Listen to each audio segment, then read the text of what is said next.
പക്ഷെ ചരിത്ര നിമിഷത്തിന് അയോധ്യ ഒരുങ്ങുകയാണ്. നാളെ നവംബർ 25 രാജ്യത്ത് എന്ത് സംഭവിക്കുമെന്നുള്ള വലിയ ആകാംക്ഷയല്ല, വലിയ ആശങ്ക ഉണ്ട്. കാരണം ഈ ഡൽഹി സ്ഫോടനം നടന്ന സമയത്ത് അവിടെ നിന്ന് വന്ന ചില വിവരങ്ങൾ, അതായത് നവംബർ 25 മോദി അയോധ്യയിൽ ധർമ്മധ്വജാരോഹണം നടത്തുന്ന ഒരു ദിവസമാണ് നാളെ. അതായത് 2020 ക്ഷേത്രം പണിയുമെന്ന് പറഞ്ഞ് 24 അതിന്റെ പണി പൂർത്തിയ പ്രാണപ്രതിഷ്ഠ നടന്നു.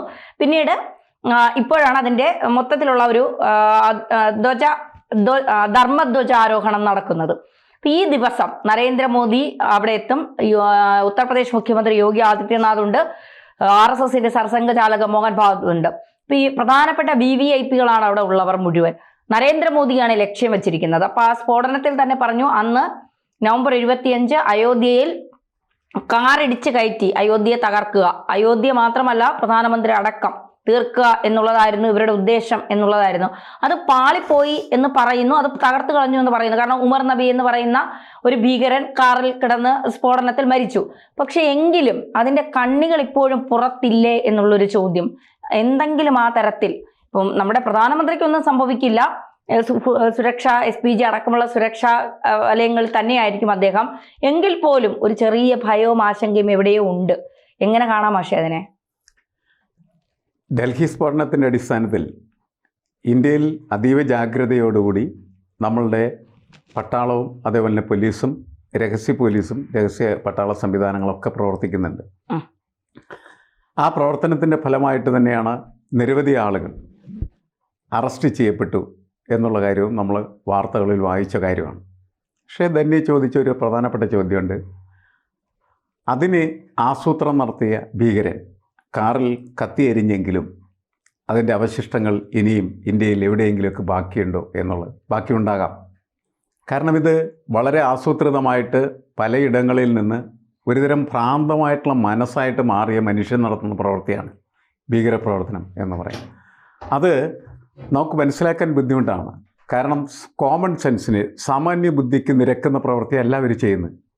എന്തിനാണ് ഒരു മനുഷ്യൻ അവൻ്റെ കാറിനകത്ത് സ്ഫോട വസ്തുക്കളുമായിട്ട് നടന്ന് അത് കത്തിച്ച് അവനതിൽ കത്തിച്ച് അമ്പലാവും? ചാവേറെന്ന് പറയുന്നത് പറയാൻ കൊള്ളാം എന്നല്ലാണ്ട് ഒരു മനുഷ്യൻ്റെ ജീവിതത്തിൽ അനുഭവിക്കാൻ കൊള്ളാവുന്നൊരു കാര്യമല്ലല്ലോ. എന്തിനിവരെങ്ങനെ ചെയ്യുന്നു എന്നതിന് പലപ്പോഴും നമുക്ക് ഉത്തരമില്ല എന്നുള്ളതാണ്. മനുഷ്യൻ്റെ മനസ്സിനെ അങ്ങനെ പാകപ്പെടുത്തിയെടുക്കാനായിട്ട് കഴിയും എന്നുള്ളതാണ്. അങ്ങനെ പാകപ്പെടുത്തിയെടുത്ത വലിയ ശൃംഖലയിൽ ചിലരാണ് പോലീസിൽ ഇപ്പോൾ പിടിയിലായിട്ടുള്ളത്. എല്ലാവരും പിടിയിലായോ എന്നുള്ള ചോദ്യം മാത്രമാണ് അവശേഷിക്കുന്നത്. ചിലപ്പോൾ എല്ലാവരും പിടിയിലായിട്ടുണ്ടാകാം. കാരണം പോലീസ് അത്ര ജാഗ്രതയോടും സൂക്ഷ്മതയോടും കൂടി നടത്തിയ അന്വേഷണത്തിൻ്റെ നിരീക്ഷണത്തിൻ്റെ അടിസ്ഥാനത്തിലാണ് ഇവരൊക്കെ തന്നെ വലയിൽപ്പെട്ട് കഴിഞ്ഞത് എന്ന് നമുക്കറിയാവുന്ന. ഇനി ആരെങ്കിലും ഉണ്ടോ എന്ന് നമുക്കറിയില്ല എന്ന് മാത്രമല്ല, ആരെങ്കിലും ഉണ്ടെങ്കിൽ പോലും ഈ നാളെ നവംബർ 25 അത്തരത്തിലുള്ള സ്ഫോടനം നടത്താനുള്ള ഒരു ശേഷി അവർക്കില്ല എന്നാണ് നമ്മൾ കണക്കാക്കേണ്ടത്. കാരണം അവർ വല്ലാതെ ഭയപ്പെട്ട് കഴിഞ്ഞിരിക്കുന്നു, വല്ലാതെ അവർ ചെതറിപ്പോയി കഴിഞ്ഞിരിക്കുന്നു. അവർക്ക് നേരത്തെയുള്ള ഒരു സംഘടിത സ്വഭാവമില്ലാത്തതിൻ്റെ പേരിൽ അതിൻ്റെ ശക്തിയുമില്ല. മാത്രമല്ല നമുക്കറിയാമല്ലോ, ഈ VVIP വരുന്ന സമയത്ത് അവിടെ ഉള്ള ഒരു സെക്യൂരിറ്റി സംവിധാനം എന്ന് പറയുന്നത് വളരെ ശക്തമാണ്. അതുകൊണ്ടാണ് നരേന്ദ്രമോദിക്കൊന്നും സംഭവിക്കില്ല എന്ന് തന്നെ പറയുന്നത്. കാരണം എന്ന് വെച്ചാൽ അത്ര ശക്തമായിട്ടുള്ള ഒരു സംവിധാനത്തിനോട് കൂടിയാണ് അവരെല്ലാം എന്ത് ചെയ്യുന്നത്, സഞ്ചരിക്കുന്നത്. അങ്ങനെ അവർ സഞ്ചരിക്കുന്നതിൻ്റെ പ്രധാനപ്പെട്ട കാരണവും യഥാർത്ഥത്തിൽ ഇത്തരം ഭീകരപ്രവർത്തനങ്ങൾ എവിടെയും പതിയിരിക്കുന്നു എന്ന വിശ്വാസമാണ്. നമുക്കറിയാം, പഹൽഗാമിൽ എന്തുകൊണ്ടാണ് ഭീകരപ്രവർത്തനം നടന്നതെന്ന് ചോദിച്ചത് നമ്മുടെ ജാഗ്രത കുറവുണ്ടായ സമയത്താണ്. അതുവരെയും അങ്ങനെ നടക്കില്ലായിരുന്നു എന്നുള്ളതാണ്. ഇപ്പോൾ ജാഗ്രത കുറവ് വരുന്നതെല്ലാം എന്ത് ചെയ്തിരിക്കുന്നു, സാധാരണ പോലെ നോർമലൈസ് ചെയ്തു എന്ന് വിശ്വസിക്കുന്ന സമയത്താണ് നമ്മൾ എന്ത് ചെയ്യുന്നത്, ഒന്ന് വിശ്രമിക്കാനായിട്ട് ശ്രമിക്കുന്നത്. അല്ലെങ്കിൽ നമ്മുടെ പട്ടാളം ഒന്ന് വിശ്രമിക്കാനായിട്ട് അപ്പോഴാണ് അവിടെ എന്താണ് ഭീകരൻ എന്ത് ചെയ്യുന്നത്, അവരുടെ ദൗത്യം നിറവേറ്റുന്നത്. കാരണം അവരിങ്ങനെ കണ്ണിൽ എണ്ണ ഒഴിച്ച് കാത്തിരിക്കുകയാണ് ചെയ്യുന്നത്. നമ്മുടെ ജാഗ്രത സംവിധാനത്തിന് എന്ത് തകരാറുണ്ടാവുന്നത്, ആ തകരാറുണ്ടാകുന്ന സമയത്ത് കയറിയടിക്കുക എന്നുള്ളതാണ് ലക്ഷ്യം. അതാണ് അവരവിടെ നടത്തിയത്.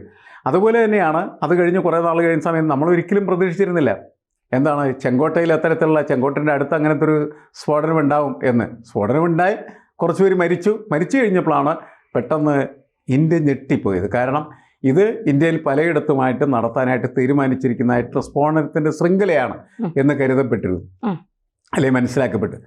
അതിൽ നിന്നാണ് ഈ നാളെ നവംബർ 25 അയോധ്യയിൽ സ്ഫോടനം ഉണ്ടാകാൻ സാധ്യതയുണ്ട് എന്ന വാർത്ത പരക്കുന്നത് ശരിയാണോ തെറ്റാണോ നമുക്കറിയാൻ പാടില്ല. പക്ഷേ അത് അഭ്യൂഹമാണ്, നമ്മൾ ഉത്കണ്ഠപ്പെടുത്തുന്നതാണ്, ആശങ്കപ്പെടുത്തുന്നതാണ്.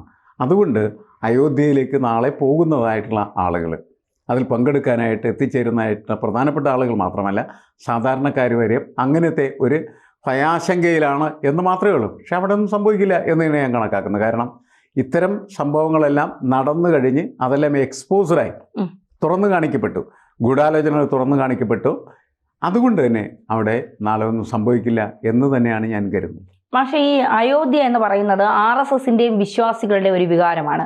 കാരണം ബാബറി മസ്ജിദ് 38 വർഷമായി, December 6 ഒരിക്കലും ചില ആളുകൾക്ക് മറക്കാൻ കഴിയാത്തൊരു ദിവസമാണ്. ആ ബാബറി മസ്ജിദ് പൊളിച്ചാണ് അയോധ്യ നിർമ്മിച്ചത് എന്നൊക്കെയുള്ള പലരുടെയും പല മുറിവേറ്റ പലരും ഇപ്പോഴും അതിനെ ഇങ്ങനെ പകയോടെ കാത്തു കിടക്കുന്ന പലരുമുണ്ട്. കാരണം അയോധ്യ എന്ന് കേൾക്കുമ്പോൾ പലർക്കും വല്ലാത്തൊരു വെറുപ്പും അറപ്പും പകയുമാണ് പല ആളുകൾക്കും. പക്ഷെ അങ്ങനെ അല്ലാത്ത അയോധ്യ ഒരു വികാരമായി, ശ്രീരാമന്റെ ജന്മഭൂമിയാണ്, ശ്രീരാമന്റെ പാദങ്ങൾ പതിഞ്ഞ സ്ഥലമാണെന്നൊക്കെ പറഞ്ഞുകൊണ്ട് വളരെ വികാരത്തോടെ അതിനെ നോക്കുന്നത്. ഇപ്പോൾ നരേന്ദ്രമോദി അടക്കം, RSS അടക്കം, അല്ലെങ്കിൽ വിശ്വാസികളടക്കം, അതാണ് അവിടുത്തെ വരുമാനമൊക്കെ നമ്മൾ പരിശോധിച്ചാൽ മനസ്സിലാകും അയോധ്യ എന്ന് പറയുമ്പോൾ ഇന്ത്യയിലെ ജനങ്ങൾക്കുണ്ടാകുന്ന ഒരു വികാരം എന്താണ് എന്നുള്ളത്. പക്ഷേ ഇപ്പുറത്തെ സൈഡിൽ നോക്കുമ്പോൾ കുറെ പേരുടെ വേദനയിലൂടെ പിറന്ന ഒന്നാണ് അയോധ്യ എന്ന് വിശ്വസിക്കുന്ന കുറെ ആളുകളുണ്ട്.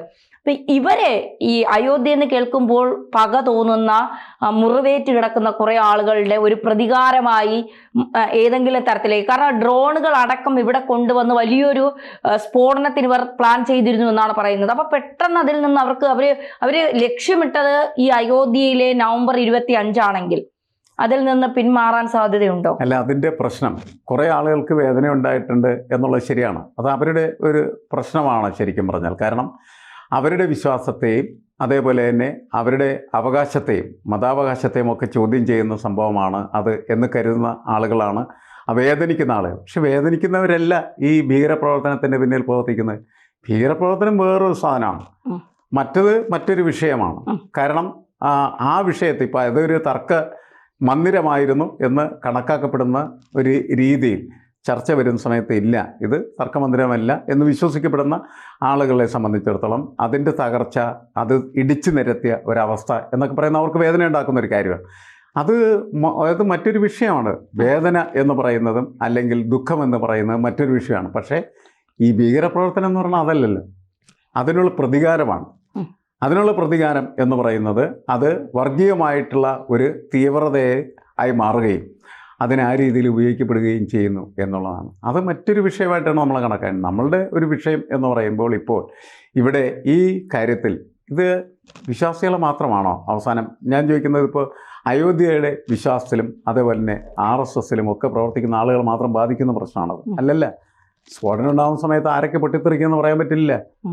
വളരെ സാധാരണക്കാരായിട്ടുള്ള ആളുകൾ ഒരുപക്ഷേ ഈ അയോധ്യ സംഭവത്തിനകത്ത് അല്ലെങ്കിൽ ബാബറി മസ്ജിദ് തകർത്ത സംഭവത്തിനകത്ത് സങ്കടപ്പെടുന്ന ആളുകൾ പോലും എന്ത് ചെയ്യും, ബലൂൺ പോലെ പൊട്ടിത്തെറിക്കാൻ സാധ്യതയുണ്ട്, ഇങ്ങനെ പൊട്ടിത്തെറിയേണ്ട അവസ്ഥ. അതുകൊണ്ട് ഭീകരപ്രവർത്തനത്തിന് കണ്ണില്ല, അതിന് കാതില്ല, മൂക്കില്ല, ഒന്നുമില്ല എന്നുള്ളതാണ്. അത് മനുഷ്യനെ സംബന്ധിച്ചിടത്തോളം ഒരിക്കലും ചിന്തിക്കാൻ പോലും പറ്റാത്ത ആ തരത്തിലുള്ള ഒരു അക്രമമാണ്.